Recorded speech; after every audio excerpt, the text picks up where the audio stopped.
Human mind और उसकी छुपी गहराइयों की कहानी को आगे बढ़ाते हुए अब हम उस पल की ओर चलते हैं जिसका सामना बहुत से लोग अपनी हीलिंग जर्नी में करते हैं। जब कॉग्निटिव बिहेवियरल थेरेपी मतलब सीबीटी को पूरी मेहनत से आजमाया गया हो, लेकिन फिर भी जो पीड़ा थी, इमोशनल पेन था, वो बना रहे, या इलाज होने के बाद भी सिम्टम्स वापस लौट आए, तो ऐसे में क्या किया जाना चाहिए? सीबीटी एक स्ट्रक्चर्ड तरीका है जो बेकार के नेगेटिव विचारों और बिहेवियर्स को पहचानने और उन्हें बदलने पर जोर देता है। जब सीबीटी फेल हो जाए तो ऐसे मामलों में साइकोडायनामिक थेरेपी अक्सर सिर्फ एक ऑप्शन ही नहीं बल्कि एक स्पेशलाइज्ड टेक्निक के तौर पर बहुत ही सुटेबल अगला कदम बन सकती है। यह वहां काम करती है जहां सीबीटी अपनी नेचुरल लिमिट्स तक पहुंच जाती है। जब सीबीटी का इलाज अब और फर्क ना लाए, पेशेंट की कंडीशन स्टेबल सी हो जाए या स्टेगनेंट पड़ जाए, ना कुछ इंप्रूवमेंट हो रही है ना कंडीशन में कोई कमी आ रही है, तो ऐसे में साइकोडायनामिक थेरेपी एक बहुत बढ़िया विकल्प बनता है जो आगे की यात्रा को और आसान बना सकता है। सीबीटी जब अपनी लिमिट तक पहुंच जाता है तो सरफेस लेवल सिम्टम्स को मैनेज करने में वो मदद देता है, प्रॉब्लम्स से ध्यान हटाकर कुछ सॉल्यूशंस देती है।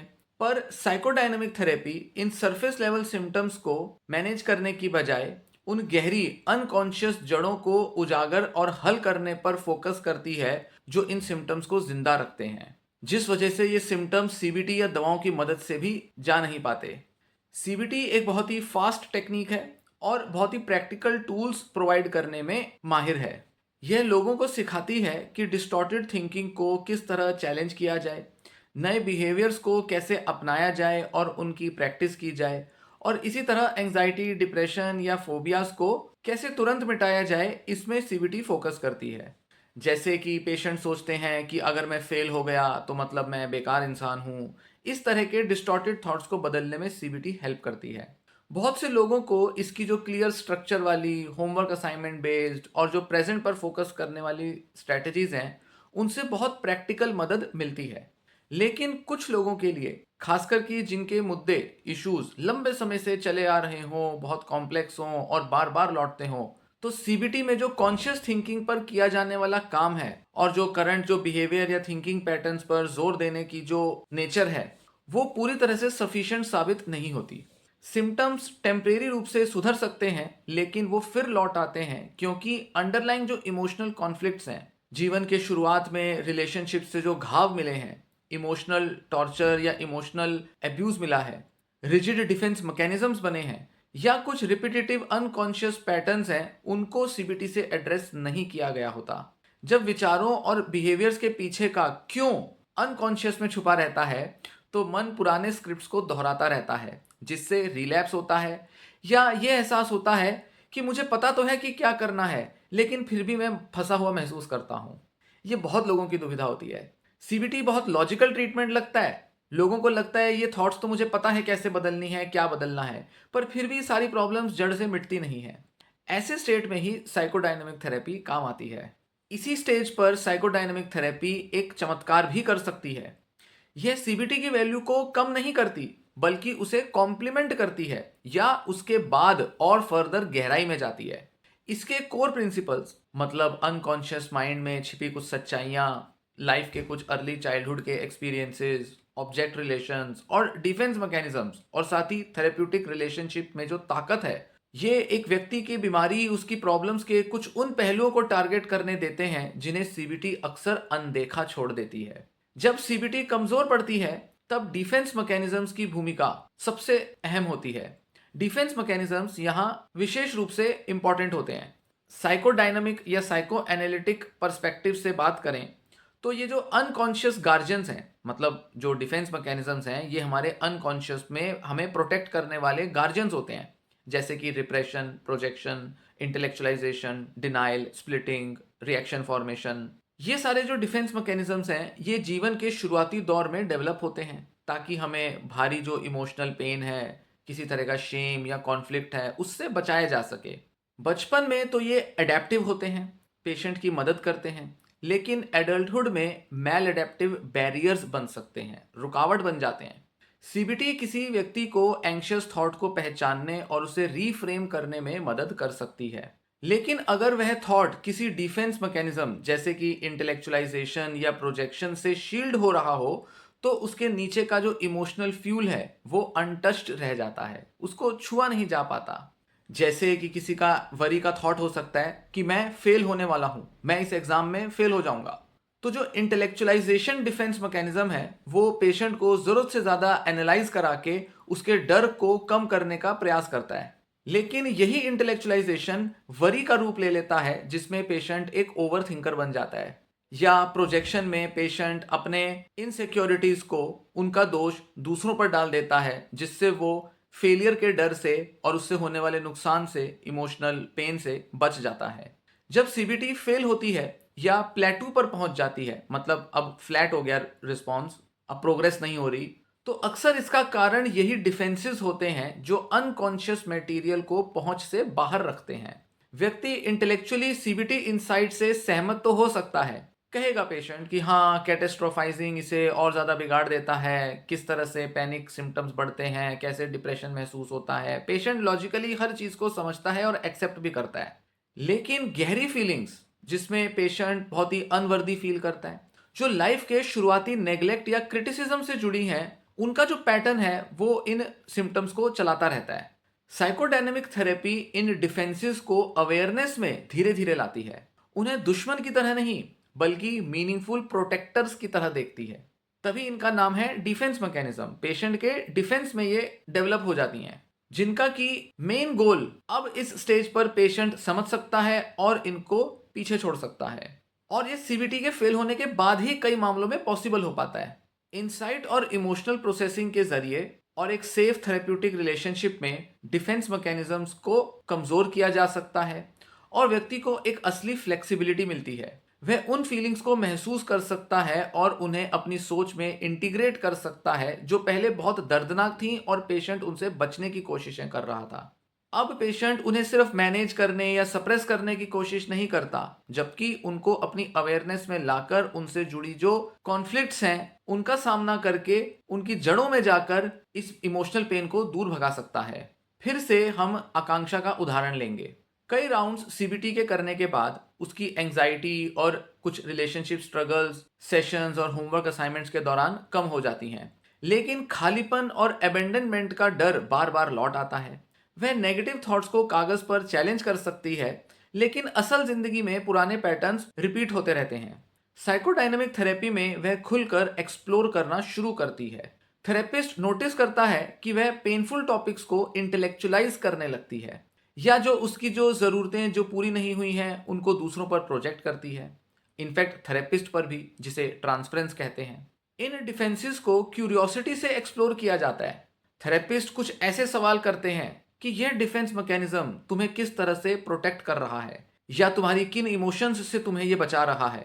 कुछ इस तरह से सेल्फ इंक्वायरी की जाती है। धीरे धीरे आकांक्षा अपने प्रेजेंट के जो रिलेशनल डिस्टर्बेंस थी उसको कुछ शुरुआती बहुत ही इनकंसिस्टेंट अनहेल्दी केयर गिविंग से जोड़ने लगती है। वह थेरेपी रूम में लंबे समय से अपने अंदर दबा हुआ ग्रीफ और रेज महसूस करती है। थेरेपिस्ट की बहुत ही कांस्टेंट और स्टेबल प्रेजेंस से सपोर्टेड फील करती है, जो एक करेक्टिव इमोशनल एक्सपीरियंस बन जाता है उसके लिए। यहाँ उसकी इमोशंस को दबाया या क्रिटिसाइज नहीं किया जाता, जबकि उसके बैड इमोशनल एक्सपीरियंस को करेक्ट किया जाता है। इन इमोशंस को वर्क थ्रू करने से, इनके थ्रू काम करने से इमोशनल पेन मेटाबोलाइज हो जाता है, मतलब वो किसी तरह से डिफ्यूज हो गया, अब उसको रिजॉल्व कर दिया। उसके डिफेंसेस थोड़े नर्म पड़ जाते हैं और उसके इंटरनल जो रिलेशनशिप के जो टेम्पलेट हैं, माइंड में जो फ्रेमवर्क हैं, वो रीराइट हो जाते हैं। दोबारा से वो उनको लिखती है। रिश्तों को देखने का, रिश्तों में एक्ट करने का तरीका उसका बदलता है। वो नए तरीके से अब रिश्तों के मीनिंग खोजने लगती है। समय के साथ बदलाव ज़्यादा स्टेबल साबित होने लगते हैं। रिसर्च और क्लिनिकल ऑब्जर्वेशन बताते हैं कि जबकि सीबीटी अक्सर शॉर्ट टर्म सिम्टम रिलीफ देती है, जबकि साइकोडायनामिक थेरेपी के फायदे ट्रीटमेंट खत्म होने के बाद भी बढ़ते रहते हैं। मतलब सीबीटी ली, पेशेंट के सिम्टम्स में रिलीफ आया, और अगर पेशेंट ने वो थेरेपी की स्किल्स अप्लाई करनी बंद कर दी तो सिम्टम्स वापस लौटेंगे। जबकि साइकोडायनामिक थेरेपी के अंदर अगर एक बार अनकॉन्शियस कॉन्फ्लिक्ट्स रिजॉल्व हो जाते हैं तो उन पर कई बार बार काम करने की जरूरत नहीं होती, मतलब जो असर आया है वो लंबे समय तक टिका रह सकता है। एक बार जो चीज अंदर रुकावट डाल रही थी, एक बार जो अंदर ब्लॉकेज थी मन में, अनकॉन्शियस माइंड में, जब वो रिलीज हो गई कॉन्शियस माइंड में, अवेयरनेस की मदद से पेशेंट ने वो सब कॉन्फ्लिक्ट्स रिजॉल्व कर दिए, तो वो एक ही बार का मामला होता है, उसको बार बार जा जाके रिहर्स नहीं करना होता। तो एक ही बार में वो सारा झंझट खत्म हो जाता है, जिससे कि पेशेंट के मन पर पड़ा बहुत सारा बोझ हल्का होता है। जबकि सीबीटी तो एक स्किल है जो अलग अलग सिचुएशंस में पेशेंट क्या इंटरप्रेट करता है, कैसे एक्ट करता है, कैसा सोचता है, इस पर डिपेंड करता है और उसको बार बार इसे अप्लाई करना पड़ता है। कहीं भी अगर उसने ये सीबीटी स्किल अगर नहीं लगाई तो उसका माइंड बायस्ड होगा, थिंकिंग डिस्टॉर्शंस पैदा करेगा, जिससे कि सिम्टम आएगा। जबकि साइकोडायनामिक थेरेपी में तो जो चीज़ मन में बैठी थी वो निकल गई तो वो हमेशा के लिए निकल गई, अब वो बार बार तो बैठेगी नहीं। हाँ, ये हो सकता है कि नई नई सिचुएशंस में डिफेंस मैकेनिज्म्स को कई बार अंडरस्टैंड करना पड़े, तो थोड़ा बहुत काम तो करना पड़ता है, पर मेजर वर्क जो है, जो सबसे बड़ा बोझ डालने वाला जो इशू था वो तो पेशेंट का रिजॉल्व हो गया, वो तो पेशेंट ने एक ही बार में कर लिया, जिससे कि मेजर जो बोझ था पेशेंट के ऊपर वो रिलीज हो गया। इसीलिए साइकोडायनेमिक थेरेपी के जो असर हैं वो थेरेपी के बाद भी लंबे समय तक ना ही सिर्फ बने रहते हैं, जबकि उसके असर पेशेंट की लाइफ पर और भी पॉजिटिवली पड़ने लगते हैं, क्योंकि पेशेंट की रिलेशनशिप्स और उसका खुद के साथ जो कनेक्शन है वो इंप्रूव हो जाता है। इस तरह साइकोडायनेमिक थेरेपी के जो रिजल्ट्स हैं वो कई बार सीबीटी से भी ज़्यादा लॉन्ग लास्टिंग हो सकते हैं। खासकर कि जो कॉम्प्लेक्स बीमारियां हैं, क्रोनिक हो चुकी हैं, या जो ट्रीटमेंट रेजिस्टेंट केसेस हैं, जैसे कि लंबे समय से टिका हुआ depression, personality disturbance, unresolved trauma या कुछ गहरे रिलेशनशिप के नेगेटिव पैटर्न्स, इन सब में साइकोडायनेमिक थेरेपी सबसे अच्छा रोल प्ले करती है। सीबीटी अक्सर बहुत ज़्यादा इफेक्टिव होती है माइल्ड या मॉडरेट लेवल के डिप्रेशन, एंजाइटी और कुछ ओसीडी जैसी बीमारियों में, जबकि सीवियर मामलों में एक मेजर रिलीफ पेशेंट को साइकोडायनेमिक थेरेपी से ही मिल सकता है।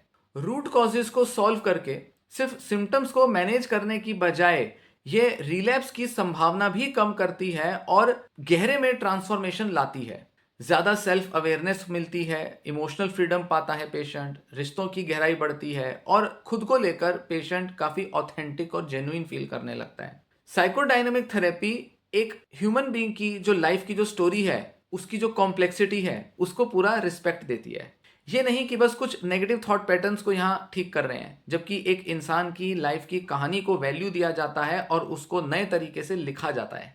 अनकॉन्शियस फोर्सेस की पहचान करना, जरूरत की वजह से पैदा हुए डिफेंस मैकेनिज्म्स और गहरे में उन सब को आपस में एक नए तरीके से इंटीग्रेट करना, ये सब काम करके पेशेंट एक बड़ा रिलीफ हासिल करता है। कई लोग साइकोडायनामिक वर्क की ओर तभी मुड़ते हैं जब सीबीटी ने उन्हें स्टेबलाइज कर दिया हो या उसकी वो स्किल्स सीख चुके हों, लेकिन पूरी तरह से वो हील ना हुए हो दवाएं या सीबीटी की मदद से। इसीलिए हम यहाँ ये नहीं कहेंगे कि कोई एक टेक्निक इनमें ऐसी है जो कि यूनिवर्सल तौर पर सबसे बेस्ट है, या जो सीबीटी से भी बेस्ट है तो सीबीटी छोड़ के सिर्फ साइकोडायनामिक ले लो। नहीं, बहुत से लोगों का काम सिर्फ सीबीटी से ही हो सकता है। बहुत से लोगों का मेजर जो सिम्टम है, जो मेजर जो बीमारी का जो इम्पैक्ट है, वो सीबीटी से ही दूर हो सकता है।